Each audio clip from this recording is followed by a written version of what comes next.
MC om zia khim khim timayang kami kan hun lai kan an tho ve tlem te tangin han soi tai la han bultan tai la thom nge katia ni purom sem kan soi thina dan pass thei po kan ni lo kan pass chu kai khruina regulation chu kan siam ve a chuan chu po chu state sarkar min approve sakani kan riat angin kan hun lai kha sang kha ku som kum to lam le som panga kum to lam ania state a kan party pulal than ho kai throi sarkar din lai nia anu me ma sang hi som pari thinga som panga kan to pa second term ho kha in transho vele ta som paruk som pasari som pariat kum tom lam thengin congress kai khrona nuaya annoma MNF inan kai khroi vele a chuta MNF member ngoi poina min sil chu congress kai khroi lai khan anuam kan ti dai zo muntiani chu wangin kan sarkar kha atha khopa khadi hun lai mi kha chu wang chuan mi pui po in khichiang sen sunin tuna po hian congress sarkar nge ti hi chu an ngai tuana ani furanga ani to ring boka tuna po hian chu ka sian dan ani ya ti chon regulation kha kan han siam char sara an huat thu suwa tu huat thu suwa tun theng hian atram thum da top theng po hian athar pakhat ma an siam lo hemi land development and slope modification hi po hi kan siam mana sarkar khan min approve man lo chawania atram ni na khan an ti chawa chu tiang chuan AMC da thodan tura khan kan phak tokin ain kai khroina dan kha fel takin parking te hoarding te licensing te tin building regulation anti te khang te khan siama chuan licensing po kha tho kan lai kha min han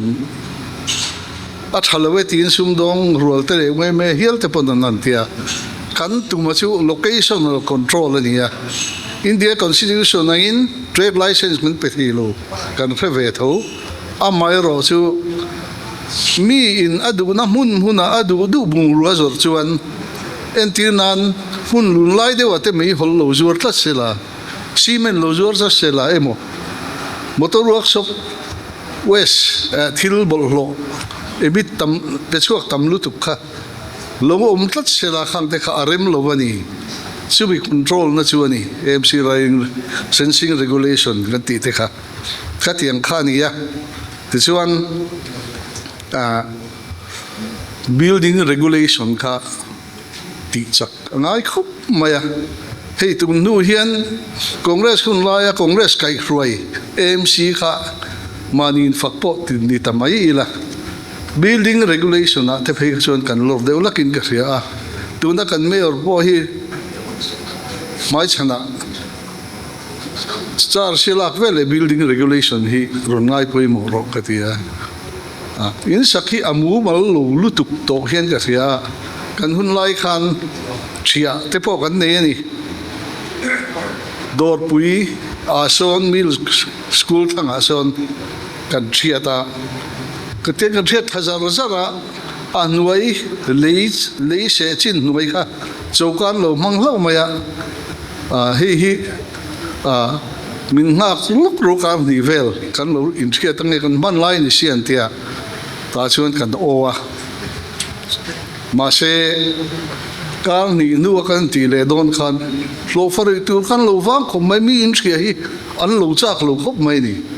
he chu tin chu ani chuan panel siam ilangin hetian thiat tu ho hi kan tia empanelment kan siam ta pathum vel chu kan mu mana kan hun kha top ta kan aizol million deu kan khoi pa sakte kan chak khopa khami ani kha chuan big nei lo ro kan rel chuanin anu mi sel te tan thil aul sam don in kan ria kan hun kha an top ta hlawa apoyang ring khopa ti chon AMC na kan sum hu na na ro pui ber chu khati lai khan 13 finance commission na nia chu ta chuan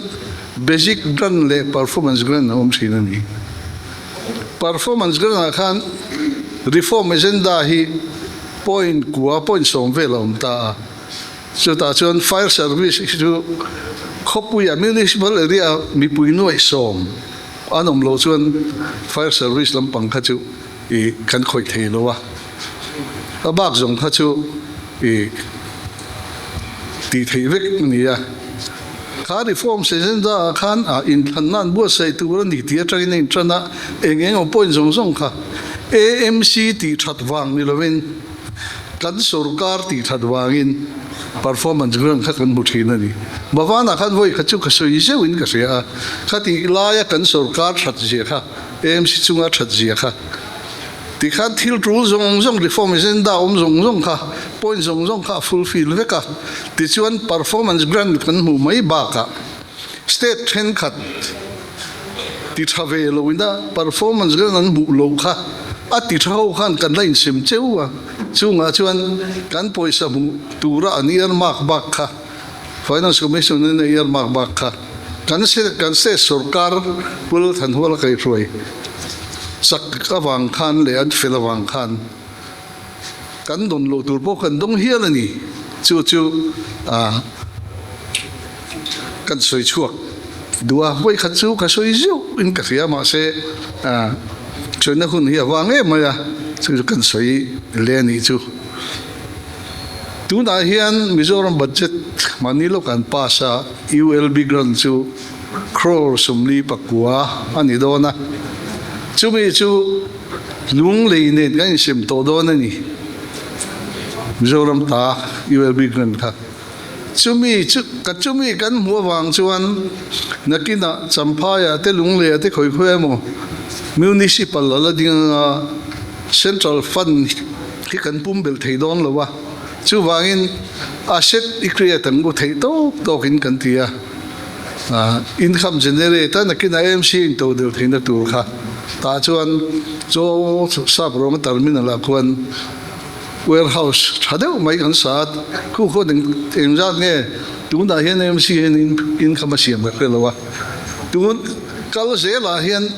AMC na tho hian an soi thadu mi alo maya mani chu AMC ka lenin executive corporator pakhat ne na kasoya kan lo tel to don nia atia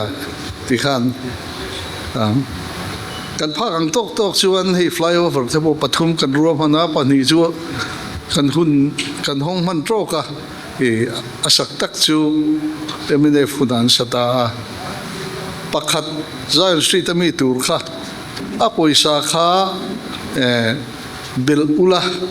AOC a hian AOC hun helai vana pa hol bula hian overbridge moi te win siam ro katia ma se abang to na khachu kan thu khat lang lem hlei lowa tin kan jinga kan special corporator atian puru siam geta ina asoi 14 azo lai le cho ngatam lutuk ati po chan mari ueme hol kot so lai chim veka two wheeler somli pakua amaro chu public conservancy ti mai lai mi zuninte paki fukon turte dinna thunna turtel mi alovin two wheeler somli paku pak meling turin kantia noi somrup pathum mania chu noi som price escalation te thin sia noi som sari daru kanin tia ta chuan khati hun laya PWD minister chu kan president za takhi dia azol rot authority chairman dia ke kha vice chairman kha dia ti chuan a thai me ma kan rot ang kha tha ti zela mani ka zo ta kha ti kha nga ti nge ka tia underground utilities satam lu so kan ti talo mai an tia tiang khan ke mani khuna kha chuanin ta kha kan thok ve bia chuan kan ria kan phak to ka kan budget hi a hlui to na thiat ve mai tan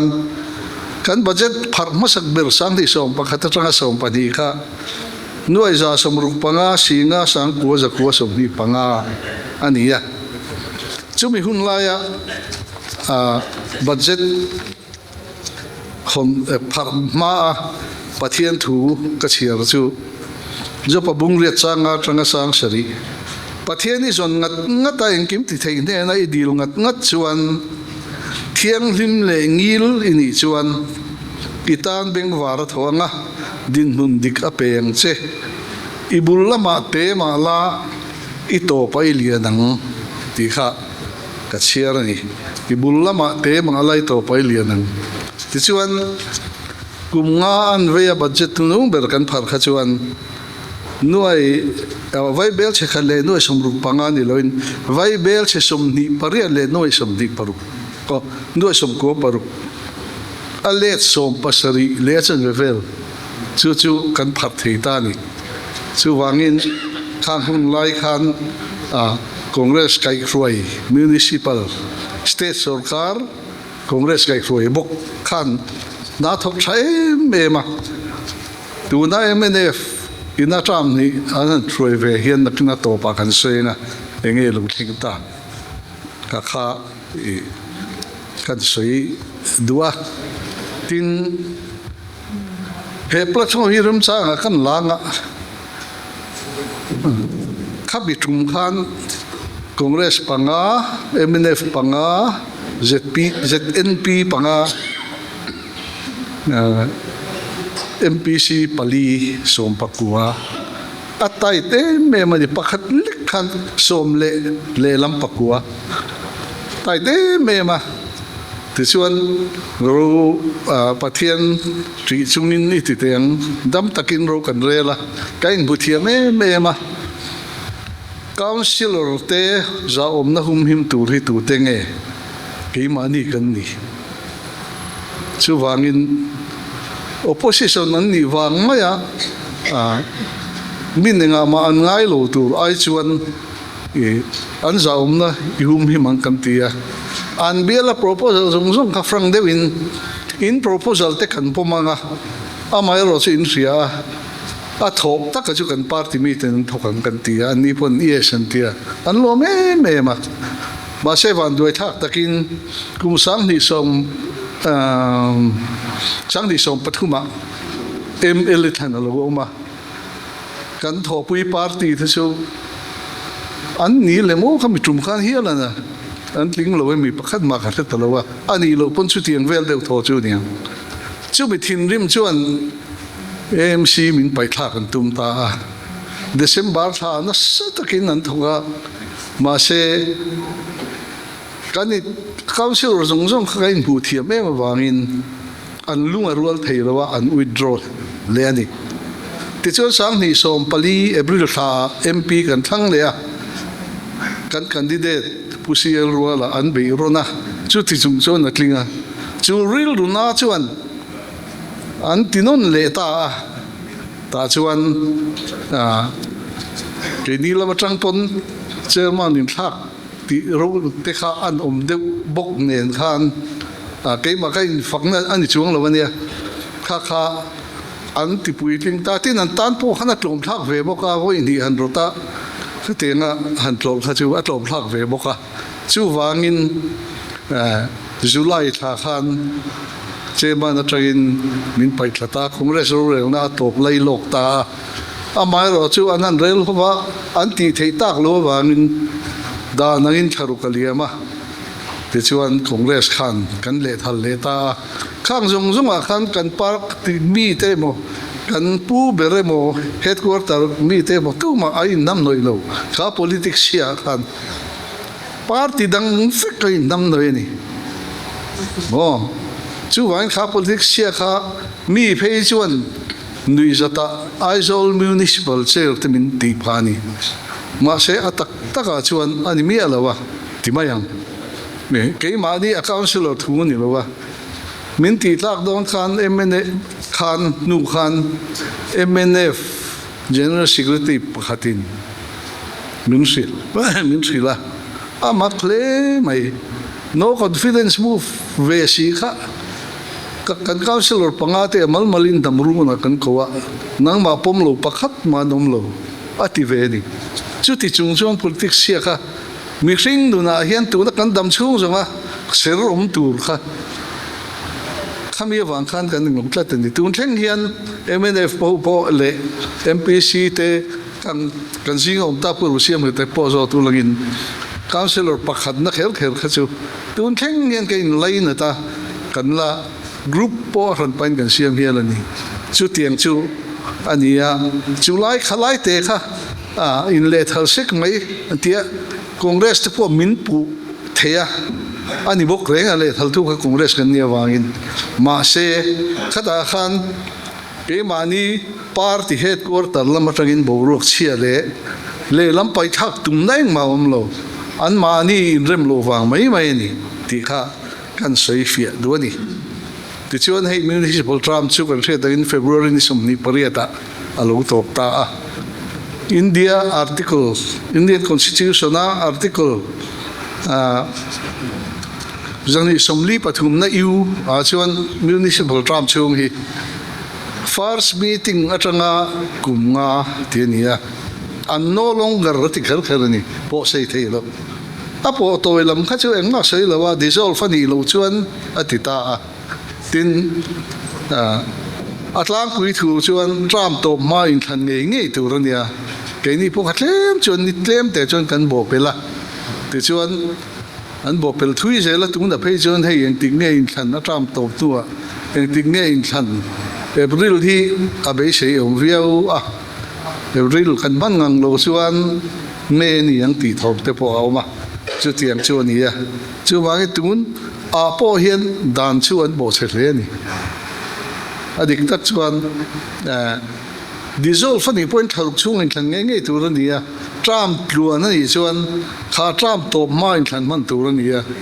an bo che thui don khop mai nge ni board of administrator remo but ruat angaya an ruat thom po kan la fellow tu na hian hei chu Indian article Indian constitution in jiak chu Mizoram municipal eka po hian section som pathum na clause 1 2 and 3 ai jiak bokani kha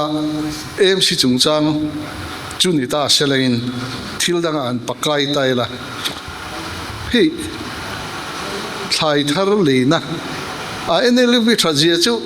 NLP oma thil thar chu apun na sajia bong te po le sen lo kol thar bun ngai te sial tun thangin bun phia in kim kuwa kang kha chu ke ai nin phia ka soi lo wanga amaro chu red sa ti lai takhi ka soi du lai chu ni red sa thil zor bi athang e than ani le dora kan chala kamis le kan watuma red alo in tar ta labela alo in siaka ai to in le kan tum ngaim kan plom kan dil ngal ngal ni hai na po kali la chu ti tho chu mi red ai sa ngal le kan tum lo ne so thing hi entir nan han phang ta ila lar be boka cheng som nga ai le tum phai company anom chuan an ang tang tiro Mizoram so thing ni ma sang kajwa som pali sang ni le som pali MP than don te khan chong ta ya jana kan gala pu tu nom bang lo in wang nge so thi cheng som ruk pathum velan deu ta khati lai khan abon lawa an veng hial ni chu tiang khop chu ni tun ZPM ho in romalok ni kum khan u chapa alan dan chon cheng za som ni pathum te za som ni pasari te pan bu kani ma se ared min chiar sak tak mai sia tuinge a sang le tum ton le wo chu wangin zoram kut ta tu te tan hian poi an khoina salu an lok na tur an pai na salu tu ti hi ka ngai tu anani chu wang chon thil poi an then ani kut ta tok tu te tan tin padina chuan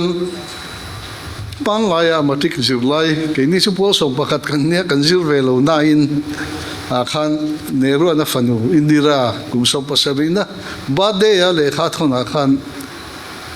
aru kin thil eng ma tisula thil ithup du chu eng ma tisu never do anything in secret or anything that you wish to hide tiya kani aru ka thil ti tu chokara hian FCA ka MLA te khan an zir man lo re me zandar so pandi apon na mulo nia khati chung khan aru ka khatia thil in bar 20 mai te kha zoram ta na poi to don chuan khati na ti kha ngai sia chu wangin kha thil poi tuk te kha aru kin thil an han tia tun lai lar tak sei vak po ngai lo ram khal chung chang te po hi adik tak chuan kan ro na ris lar tak khan chanchin bu ron ziak lo phei se chu aru ka thil ti atam lu tuk kha nga te po khan atu zok nge an in pu ton kha atu ve po khan aru kin thil chuan lo ti deu ni na lang ani chu a mi thing nu na hian nu pain ka ra po nu le pa le an fa te kan fa te in ka ra po aru ka thil ti hi athangai lo ti kan sevek ni tro chu wangin aru ka thil ti hi apoye ni tin party phalak na tu tha nia ka riat tlem te kan soi lenga ka khedik lo mai theya hemi finance commission central in ULB urban local body tan granular pe angin rural body tan poron pe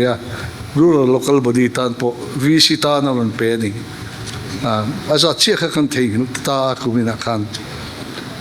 kha state finance commission hian nge sem ruala LAD hian local administration department tun achuan kunia tuaya rural development nen kopta VC tin hian an chan pual tur allocation fund allocation on vekani voi khat kak mu thuak in gain thitla di wa chaba khan fund allocation ai long VC nen za ne huanga call be VC nen za ne huanga khang allocation kha kan ho tu te hian fel tak tak ni ya chu nei vek tha ka ti ya chu nei vek ila thin tlanga kan VC te ruling MLA te nan lo vo in le lo chuan fadin mulong ten ti mai khang kha kan protect kan veng him tlat tu ni chu wangin finance commission hi lading fum fe chi alawa chu po chu kan ho tu ten lo chui chuak sela te chuan VC te chan pual a heu lo na turin tin ke mani congress VC chawani lo VC dang point khatina congress hoina an chan pual tur kan riat sak vek chuan congress party lo thamang minti thein karing hialani chu wang chuan kha balak na tu thatak din karing tin water supply hi ka sai vedan thin chuan congress kan champion ka ti thina aizol water supply phase 2 kan ria chen ka thang tha de chen chelo mai theya di munzol theng chau mandir sant ka la erim tunge ni khan an thon tir kha congress alal ve de tlonga bin ju khip chau ani kha khatiang chi thau khan puzon nu tluan an yan an ma bi ta bial ma sak khan KTP conference an thing dona tu ya khan tu en lo hi reng lawa phaisa wa che khan pam house chun ti be ma se luite khan lani mang angin kan chief minister ram tak ti hun lai mi ka aron foda ti chuan luite dang khan lak bil thari ko ta KTP general conference an thing thei ta ni khadi lai khan ma mi ta kan nu an posting awangin ka kal jewa ma mi tho hi MNF ho hian bum na saluk tuk chewa khota cheu hon na sang point re mang si lo ka ma se aizol khopui po kan di thowa tlong hi reng lo di bun zol china an siama chu tiang che min bum tho maya ai zo kho pui po khai MNF chu laka than thin rim na chang po chu kun khale chuang lem lei lo ka tia khatiang deuh khan an tho tak lo zia thil an ti tak lo zia la ke ni na kan ti tak si zia te tin tung din huna tui kan don hun ni ke chu diary le calendar ai ka chin chi ave ka kum tin hian adik tak chuan tuya na hi chuan congress kan champion ni ka sol ka sol lawang phase 3 po hi congress din ani tuna loweng lo tai tin gravitation na troi tlang chang mun tharam vele mi khi tanga aizol chimlam ta na ti po hi congress hun lai din tho ani aizol kho pui tiang nar tura malak na zong song hi congress din ani helai hian kan minister lui zawng tak zo din tluang po atangkai na khachiang fiang a hun lai phei chon aizol la kar khada vui ni sem lai te phom chu tiang chu nia chu wangin tui supply a hian congress kan champion zia hi kan ho tu ten puma ma point aziakin da thap sela chu kum sang ni som ni parukania ni riat kum to paken thang do na sang ni som ni pasari kum chan kum lai hol kumin le nakum sumalam deu hi hei chu party worker na tenen injurnan second figure senen vek injurnan hangila nakum lai hol vel rang chuan trong le thudik puan chu le kan sarkar thadzia congress sarkar thadzia kha kan puan chu na sat le ngai katia kemba phak to ka mi hual pulal thor tlunga boi tlung an thila mayani ani khan thil kha an sek khopa ba se sakai huai chu sakai huai thak zel ti thawania chu wangin in kim kha anung chui tu kha tak ai tha bo kan huang chu wangin khang kan sarkar hun lai kan ti thatte kha war tak kan soi theinan diksi kha kumin hian khami